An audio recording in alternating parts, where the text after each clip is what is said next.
Hello guys, so welcome to my vlog. Nandito tayo sa malapit sa river. Mag-exercise. Galing tayo sa sa sauna. Naligo kami dun sa may hot bath. Tapos imbis na matulog, pumunta na lang kami dito kasi may mga ganyan. Tamad naman na mag-exercise doon sa may anong tawag nun running machine kasi persado yung paa mo. Punta na lang kami dito, mahaba-haba ito mayroon pa doon sa gilid, kaya habang naglalakad meron sa end point yung pag-exercise. Subukan natin ito. So this is for the arm. Pwede ipataas na ganyan, persado kasi kung saan yung masakit.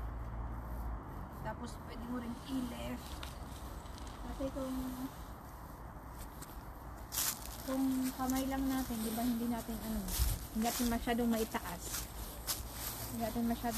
Pero pag andito ito, parang hihilain niya.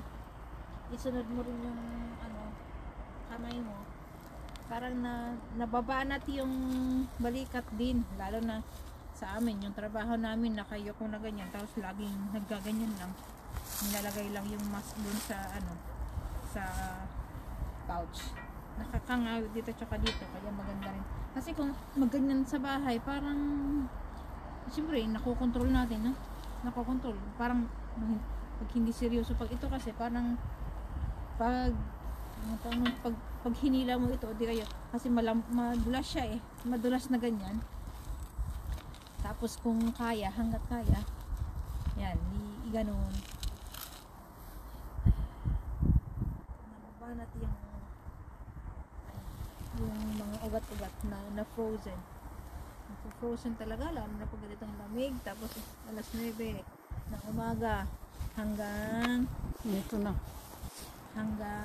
alas 9 ng umaga hanggang alas 9 ng gabi. Pagod na. So, ganun ang buhay ng trabahante. Kung gusto mo ng pera,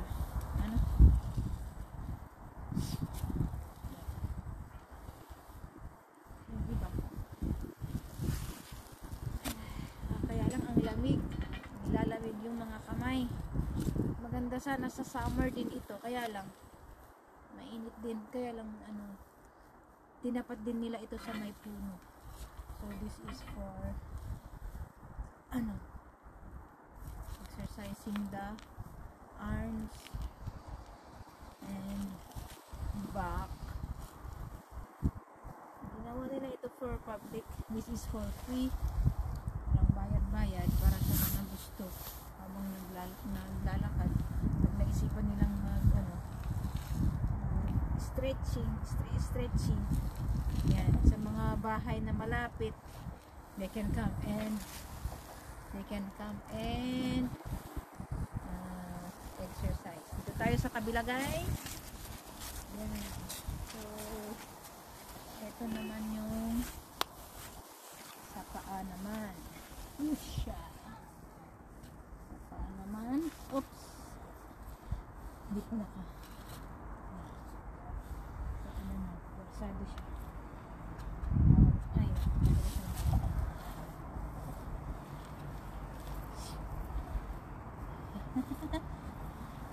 nagbibilis.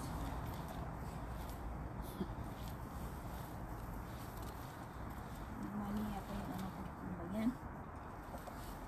Parang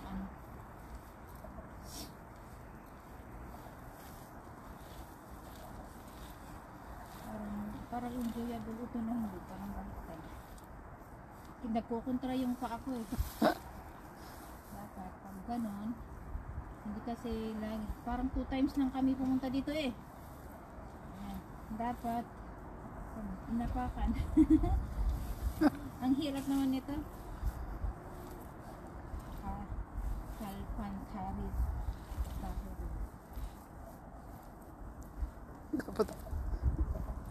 dapat mabilis.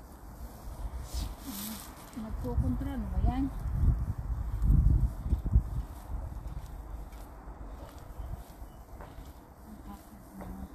Nangangatog na yung paa ko sa lamig.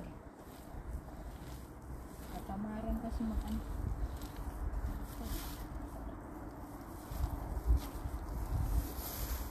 Dapat yung paa lang sa ang gumagalaw. Yung kamay hindi maghihila. Yung kamay, ang gamit niya nakahawak lang para hindi matumba. Tapos ang technique parang move forward, hindi pwedeng ang matanda talaga. Sa na kasi tayo. Uy, nakakapagod din.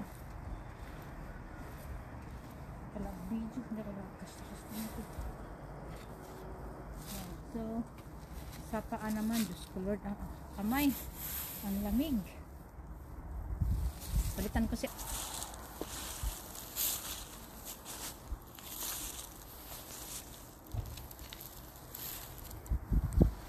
Sumasayaw ka naman. Dapat hindi mo isunod yung katawan mo para mabanat yung kamay mo, yung i-force mo na ganun, mabanat dapat yung kamay. Hindi siya letter L o hindi kilo.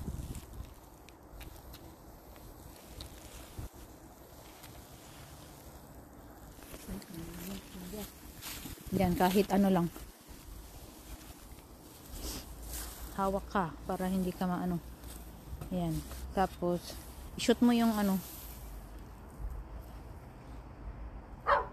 tuloy-tuloy na pass forward lang. Forward lang. Pabaliktad ka naman. Ganyan, ganyan.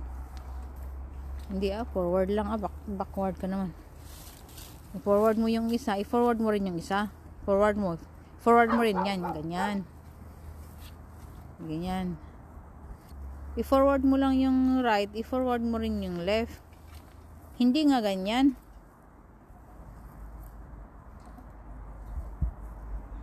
Tapos iapak mo ulit yung isa na paharap. Huwag mong ipalikod kasi madidisgrasya ka. Ito ba? Ito, iharap mo din parang bike lang. Huwag kang mag-backward kasi masago na ka Dito naman tayo sa push. Uupo ka. I-push. Push mo yan. Hanggang sa kaya mo, i-push mo. Parang mabanat yung likod. Hanggang sa kaya, tapos bitiwan.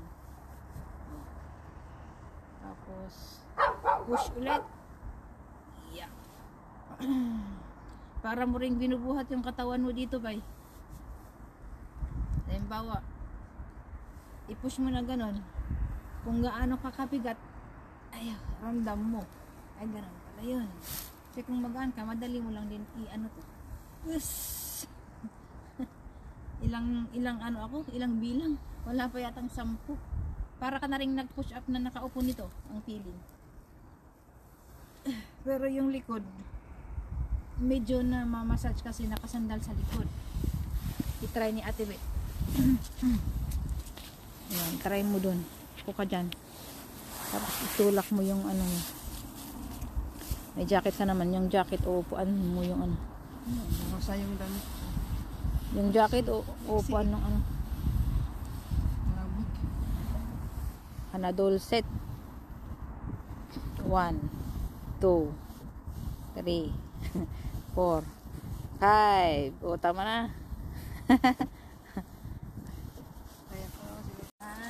Parang push up na rin ulit ito. Sa paa pala ito yata. Yan. Push up nga. Ayan.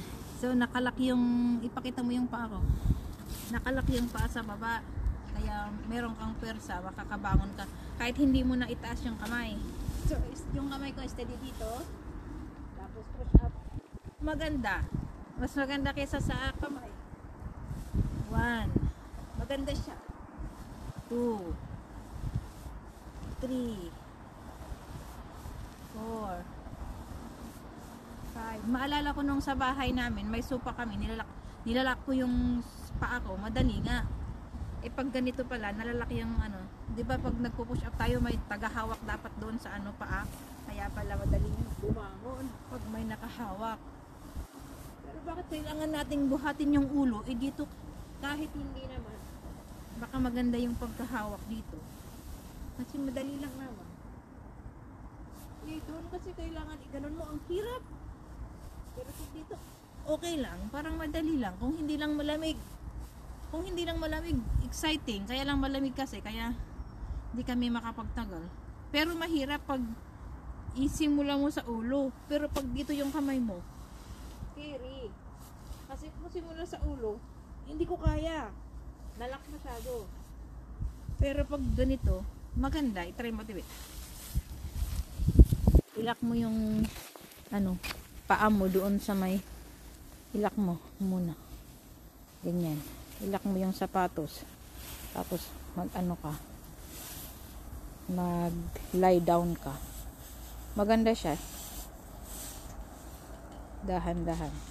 Tapos kahit hindi ka hahawak, sa nakalak yung paa mo, bubangon ka, yung paa mo titigas. Parang okay siya ano. Kasi lalo na yung puwersa ng paa nandun, parang mas madali kesa yung ano, yung nakalagay yung kamay sa ulo. Pag itry mo yung kamay sa ulo, parang hindi ka makabangon. Itry mo kaya. Itry mo yung sa ano. Parang mabigat ano. Pero pag nasa gitna, parang exciting lang. Kung hindi siya ano, halika na. Pag hindi siya malamig, exciting. Punta naman tayo dito. Ito ang gusto ko. Yan. Mas madali kesa ano, kailangan yata doon sa ano, yung magano doon ka sa harap. So, apak dito, apak doon. Yan, di apak dyan. Maganda na i-stretch yung paa. Yan. I-stretch mo na ganyan. Stretch mo na ganyan. Mas madali ito kaysa yung isa kanina. Kaman makati yung ulo. Pwede mong i-stretch yung paa. Lalo na yung mga tuhod-tuhod. Tingnan mo kasi baka malaglag ka dyan. Ayan. Maganda nga ito bakal. Gustong gusto ng mga matatanda to kasi para na rin silang naglakad ng mabilis. Parang. Kaya lang nakakapit. Parang running machine na rin. Kasi yung running machine ganito rin. Nakakapit ka eh. Ang pagkakaiba nga lang, dito yung paa mo, slanting. Pwede mo siyang iganyan. Yung running machine kasi, mabilis na ganyan-ganyan lang eh. Kasi, depende sa speed na gusto mo. Kung mabilis, ako 6 dati eh. Ngayon, natagal. Hindi ko na, hanggang 4-5. Hinihingal na ako noon, 1 hour. Pero sa, pag lagi-lagi, papayat ka talaga. Pero dahil sa pagod, sa trabaho, puyat. Pagdating sa bahay, higa, tulog na. Kasi aga, alas 5 na naman ang gising. Ganun ang schedule ng ng inyong vlogger. Yan, kwento-kwento ng buhay. Yan, hindi easy life ang buhay sa ibang bansa. Pag gustong kumita ng pera, early in 5 o'clock in the morning, di alas 4 na dyan sa atin, gising ka na nun dapat. Baka may slide ako. Slide. Yan. Pag gising ka na dun dapat. Tapos mag-ready na ng mga pagkain. Kasi kung hindi ka kakain, naku, wala kang lakas. Wala kang lakas. Di ka makagalaw ng maigi. Try din ni Ate Bet. Hawak ka muna. Hawak ka muna, tapos ipatong mo, i-eksakto mo yung tapos saka mo yung isa.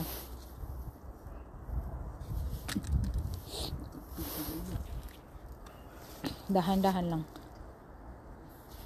Yan, medyo mas okay kaysa yung isa. Yung isa kasi nagkukontra sa paa eh. Na babanat din naman yung niyan. Yung sa nababanat yung tuhod-tuhod. Pag mga 50s, 70s, kailangan ng lakad-lakad. Yung bayaw ko kasi retired na. Pag nabisita, pagkatapos namin kumain, sipag maglakad-lakad. 1 hour. Siyempre, nakasanayan niya. Maganda. Lalo na sa mga diabetic daw, kailangan mag-exercise. Lago na lang yung lakad. Kaya, nakakatulong nga naman daw yung lakad. Kung hindi makapag-exercise. Punta naman tayo sa final na bike. Naantay ko si Ate Bet, wala na, hindi na pumunta. Kala niya tapos na. Dito naman ako sa bike. So, ito siya. Para siyang bike talaga. So, pasok ka muna. Ay, upo muna. Na ganyan, tapos ganyan. Tapos, mas maganda kaysa yung hilain mo yung katawan mo. Di ba nakaapak siyang ganyan?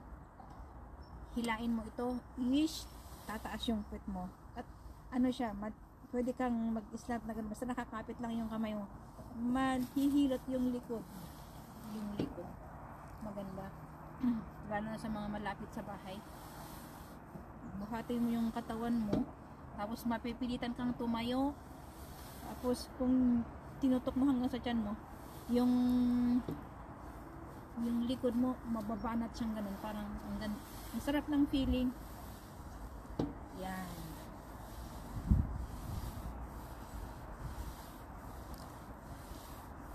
Kung everyday lang ito, itapusin mo lahat yung mga ganyan na nakalagay na bakal-bakal, kahit 30 minutes lang, maganda siguro sa katawan. Kaya lang buwan bago kami bumalik dito, bago mag-isang taon na yata. Wala namang isang taon pero malapit nang mag-isang taon. Pero naalala ko kasi hindi pinapawisan, maganda nga. Patigasin mo yung kamay mo, tapos kapit ka paharap. Yan, buhatin mo yung katawan mo. Maganda yung ano mo, huwag mong kontrahin, ganun mo yung tiyan mo para maano yung likod. I-steady yung puwet mo na ganun dapat i-ganun mo. Yung dede mo naman ang tinututok mo, yung tiyan mo dapat yung tiyan mo ganyan mo.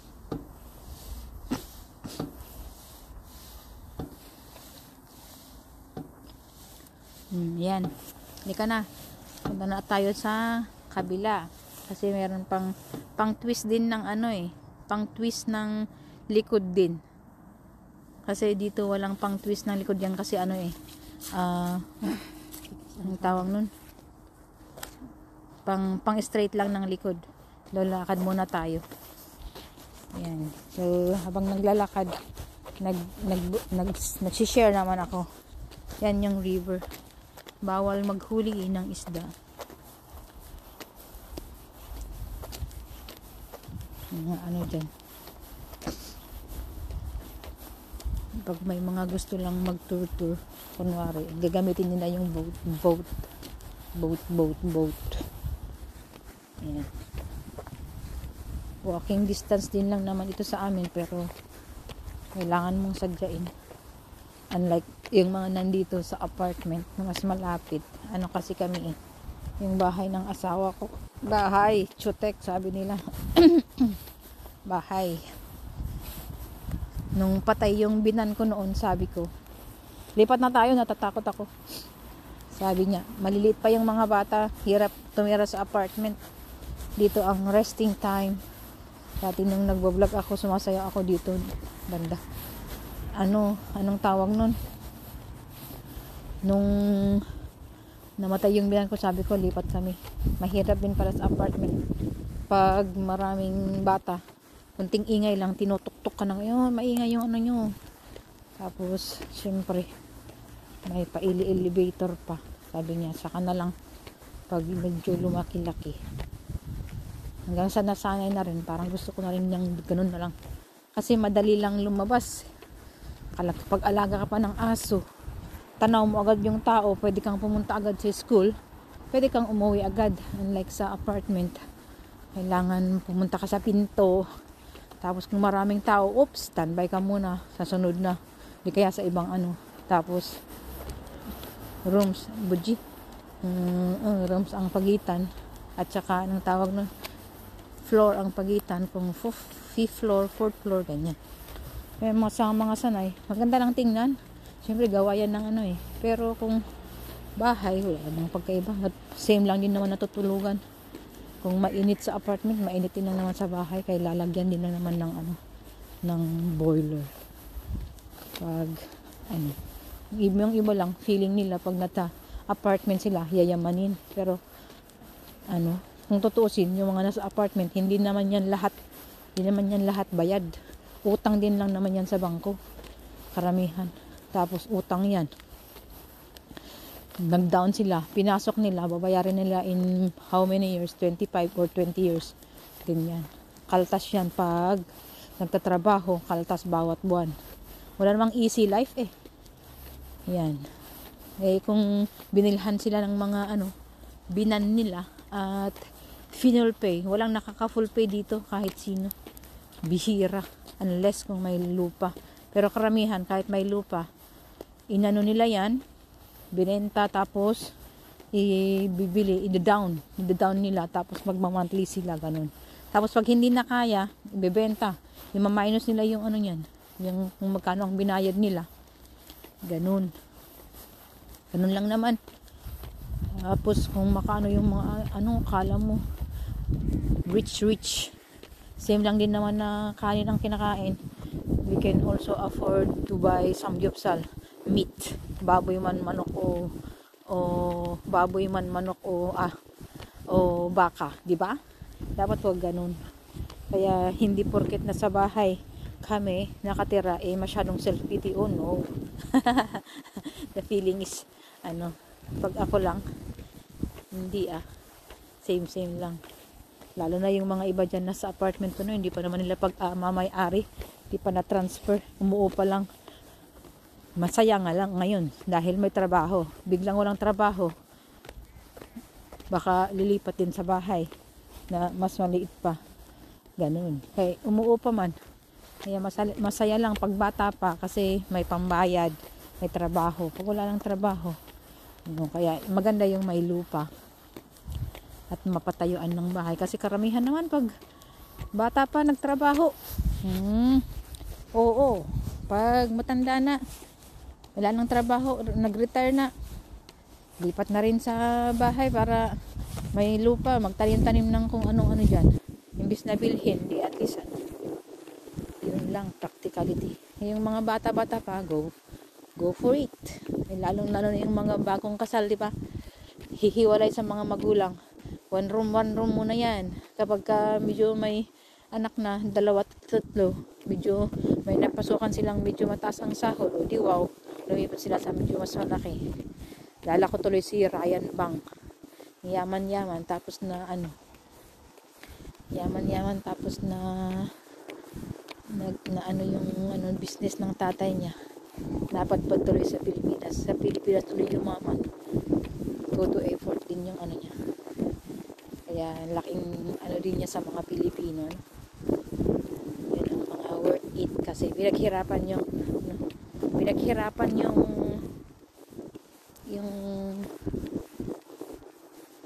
pinambili ng ganun 5th floor na restaurant niya. Restaurant pangalan nun, maganda, hanga din. Like sa yung iba, nakaapak lang ng apartment kahit hindi pa bayad, parang nanliliit na sa mga nakatira ng bahay. Tapos pati mga gamit, trying hard na bumili rin ng para hindi halatang poor, kahit kung tutuusin middle class din lang naman, hindi naman high class. Pero may mga tao talagang ganun, we cannot judge them. Pag yun ang pinangarap nila, Sa wakas, nakaapak sila ng apartment. Wow! Bigatin! Meron, malayo lang tayo, hindi natin masyadong mga 3 yata yung nandyan eh. 3. May pang ng yan. End to end kasi yung pag-exercisean ko. Kaya pag pag naglakad ka,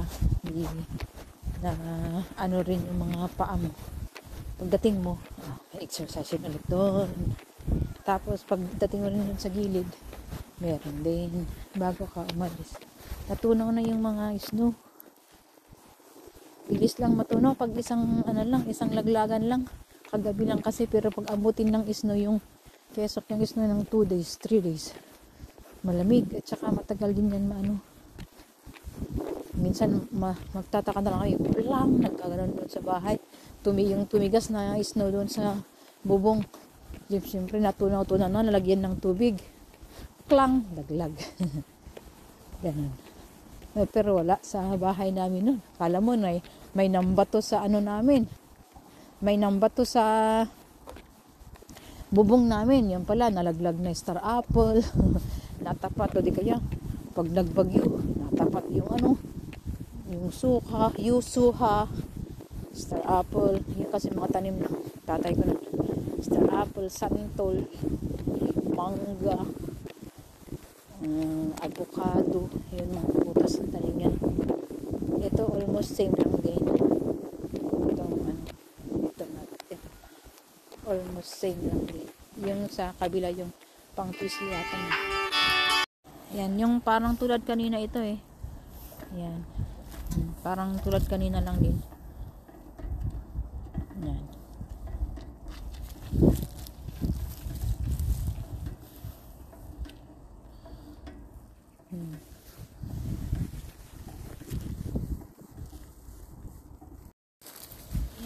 Tapos na ito doon, kaya lang ulitin natin kasi iba yung kulay niya at saka iba yung parang mas madulas kasi yung kanya. Punta naman ako sa kabila kasi tapos na ako doon sa kanina dito. Try natin sa kabila. Ayan. Same pala sila. Ulitan lang sila. Same lang. Kasi halimbawa may gusto dyan, siyempre yung isa gusto rin. So, punta na tayo dun. Yung isa, yung ito, kanina din. Ganun din. Pero iba naman, ito parang yung kanina, di ba, pinupush? Ito naman, kusa, hinihila naman.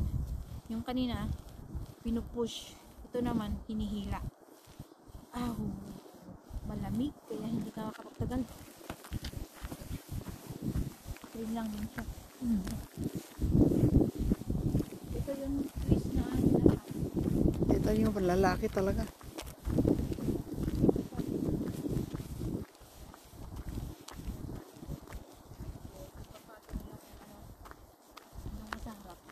Papatong mo yung paa. Ayan. Pag pinatong mo na yung paa, hawak ka dito. Twist mo na ganun. Pag twist mo, parang yung likod, hori, yung balakang. Tapos pati na rin yung ito ang gusto ko kasi wala doon sa kabila kanina, no? Ito yung wala, kaya sinadya namin. Tapos yung isa, yan sa harap niya, same lang din. Tapos yung isa, pang naman sa likod. Ayan, pinakita ko lang sa inyo mga ginawa nilang pang exercise ng mga matatanda.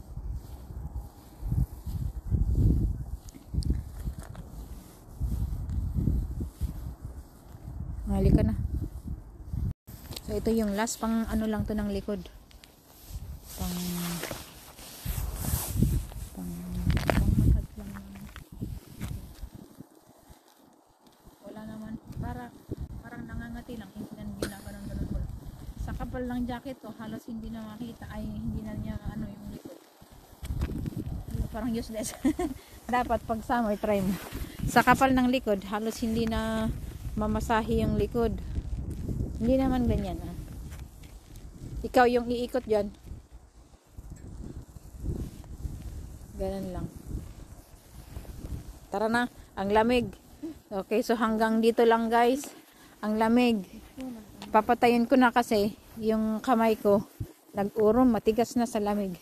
Pinakita ko lang yung mga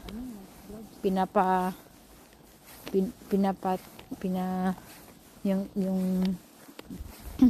yung mga pinapatayo nila na pang-exercise ng mga ano. Concerned din sila sa mga senior citizens, mga walang trabaho na. Yan. So, thank you for watching guys. We love you all.